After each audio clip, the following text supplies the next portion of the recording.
नमस्कार। मैं आचार्य doctor Dilip Kumar PhD gold medalist Navyug Jyotish Shikshan संस्थान की पाठशाला में आपका स्वागत करता हूं। आज ये एक क्वेश्चन आंसर की नई वीडियो है जिसमें मैं ज्योतिष के विद्यार्थियों का, ज्योतिष के जिज्ञासुओं का, अगर किसी प्रॉब्लम में है, कोई नियम समझ नहीं आ रहा, कोई पैरामीटर समझ नहीं आ रहा, तो उनका समाधान करता हूँ। लेकिन ये कुंडली दिखाने के लिए वीडियो नहीं है। मेरे व्हाट्सएप पे कई लोग अपनी date of birth, time of birth, place of birth या अपने बच्चों की डिटेल भेज देते हैं और कहते हैं जी कुंडली के बारे में बताइए, उसका फ्यूचर कैसा होगा, कौन सा कोर्स करेगा, जॉब क्या लगेगी। उस सब के लिए ये मेरा ऊपर नंबर दिया हुआ है, इस नंबर पे कॉल करके और फीस जमा करा के कुंडली दिखा सकते हैं। आज मैं सबसे पहला क्वेश्चन मेरे व्हाट्सएप पे आया था कि शनि का गोचर शनि पर हो तो क्या प्रभाव पड़ता है। लगन कुंडली का शनि और उस पर शनि का गोचर कष्टकारी गोचर होता है। बहुत जातक को मानसिक पीड़ा, शारीरिक कष्ट देता है। शरीर में दर्द रहना, हाथों पैरों में तकलीफ होना या कोई बड़ा रोग भी हो सकता है। लेकिन बहुत ध्यान से सुनिए, लगन कुंडली का शनि और उस पर शनि का गोचर, जैसे आज की डेट में मकर राशि में शनि गोचर कर रहा है, तो जिसकी जन्म कुंडली में शनि मकर राशि में बैठा होगा तो उसके लिए ये कष्टकारी गोचर होगा। लेकिन शनि पर गोचर करता है और जन्म कुंडली में यदि मकर राशि में शनि हो या कुंभ राशि में शनि हो तो इनको प्रॉब्लम्स कम आती है, इनके लिए कष्टकारी गोचर कम बुरा फल देता, अशुभता उसकी कम हो जाती है, लेकिन देगा जरूर। शनि अपनी बेसिक नेचर नहीं भूलता है। दूसरा क्वेश्चन है आज अजय जसवाल जी का। कुंभ लगन में 12th हाउस में यदि राहु हो तो क्या ये राजयोग बनता है? बिल्कुल नहीं बनता। मेरी वीडियो आप चेक कर सकते हो। राहु राजयोग कारक कब होता है उसमें क्लियर कट मैंने मेंशन किया है कि राहु केवल केंद्र या त्रिकोण में, केंद्र त्रिकोण के स्वामियों के साथ बैठा हो तो राजयोग बनेगा, या लगन कुंडली के 3rd हाउस में या 6th हाउस या 11th हाउस में हो तो राजयोग बनेगा। 12th हाउस में यह राजयोग कारक नहीं बन सकता है। और राहु जो है सबसे अधिक बुरा फल 8वें भाव में या 12वें भाव में ही देता है। नेक्स्ट क्वेश्चन है रवि अग्रवाल जी का। प्रत्यंतर दशा में भी राहु अगर कुंडली में राजयोग कारक हो तो प्रत्यंतर दशा में भी ये शुभ फल देगा? बिल्कुल शुभ फल ही देगा, बिल्कुल देगा। महादशा, अंतरदशा और प्रत्यंतर दशा में भी। आप मेरी वीडियो राहु राजयोग कारक कब होता है आप देखकर वो पहचान सकते हो कि कब वो शुभ फल देगा, और वो महादशा में भी देगा और अंतरदशा में भी देगा और प्रत्यंतर दशा में भी देगा।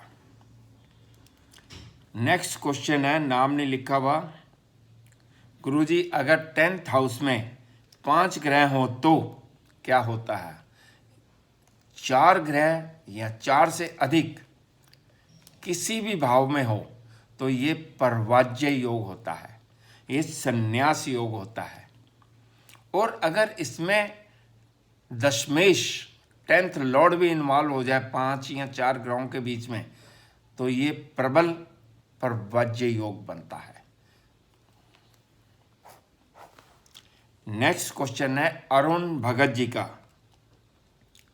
गुरुजी मेरा कर्क लगन है और 4th हाउस में तुला राशि का गुरु है, इसके परिणाम अच्छे होंगे या बुरे? कर्क लगन में नवम भाव का स्वामी भाग्येश त्रिकोण का स्वामी होकर अगर केंद्र में बैठा है तो उसके शुभ फल ही प्राप्त होंगे, क्योंकि ये केंद्र त्रिकोण का संबंध बन जाता है और इसके आपको शुभ फल मिलेंगे, भाग्य बहुत अच्छा होगा। और 4th हाउस में बैठा हुआ है तो 4th हाउस के भी जो कारक तत्व हैं उनमें भी सब में वृद्धि हो जाएगी और उसके शुभ फल प्राप्त होंगे। नेक्स्ट क्वेश्चन नीना गौतम जी का। गुरुजी प्रणाम, मकर लगन की कुंडली में 3rd हाउस में बुध 28 डिग्री पर नीच का है, जिसका नीच भंग हो रहा है क्योंकि गुरु 11th हाउस में है और चंद्रमा 7th हाउस में है। बुध अपने भाग्य स्थान को देख रहा है, कैसा फल देगा? गुरु की राशि में बुध नीच का है और उस राशि का स्वामी गुरु बुध को दृष्टि दे रहा है। जब किसी नीच ग्रह को उस राशि का स्वामी दृष्टि दे या साथ में बैठा हो तो नीच भंग हो जाता है, यानी कि बुध इस कुंडली में शुभ फल देगा क्योंकि वो अपने 7वीं दृष्टि से भाग्य भाव को भी देख रहा है और भाग्य बहुत अच्छा होगा। नेक्स्ट क्वेश्चन है, नाम फिर नहीं लिखा हुआ। गुरुजी नमस्कार, कुंडली में 2nd हाउस में राहु और शुक्र 8th हाउस में बैठे हैं। शुक्र पर गुरु की 5वीं दृष्टि है, यानी कि गुरु 4th हाउस में बैठा है। शुक्र और राहु का शुभ फल मिलेगा। शुक्र इस कुंडली में पंचमेश भी है, द्वादशेश भी है और वो 8वें भाव में बैठकर विपरीत राजयोग बना रहा है, यानी कि अपनी महादशा अंतरदशा में आपको शुभ फल देगा। लेकिन राहु से दृष्ट होने के साथ केतु के साथ 8वें भाव में बैठने के कारण वैवाहिक जीवन में परेशानी जरूर आएगी। पत्नी बीमार हो सकती है और गुप्त अंगों पर कोई ना कोई रोग होने की संभावना बढ़ जाती है। वसीयत में लेकिन धन संपत्ति प्राप्त होगी। नेक्स्ट क्वेश्चन है पल्लव आचार्य जी का। प्रणाम गुरुजी, कुंभ लगन में गुरु 4th हाउस में है और चंद्रमा 10th हाउस में है, क्या ये गज केसरी योग है? हाँ जी, बिल्कुल गज केसरी योग है। इन्होंने आगे लिखा है कि चंद्रमा 6th लॉर्ड है।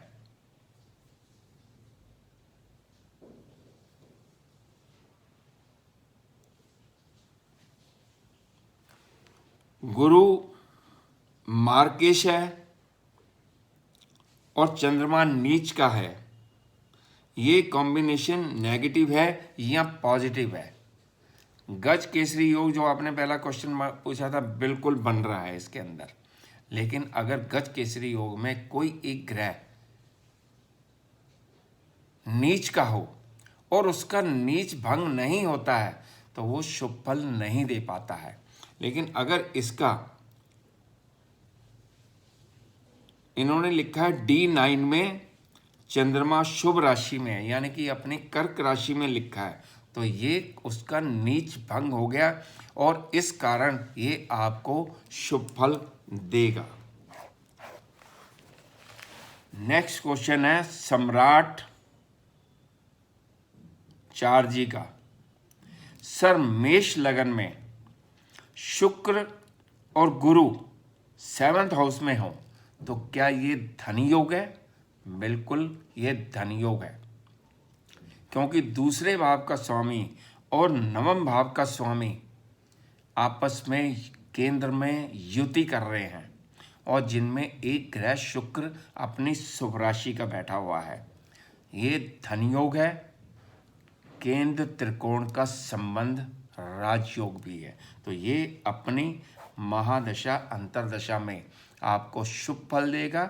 शुक्र की महादशा में डबल मारक होने के कारण हेल्थ प्रॉब्लम जरूर आएगी, लेकिन फाइनेंशियली बहुत अच्छा फल देगा और जातक का भाग्य उदय विवाह के बाद होगा।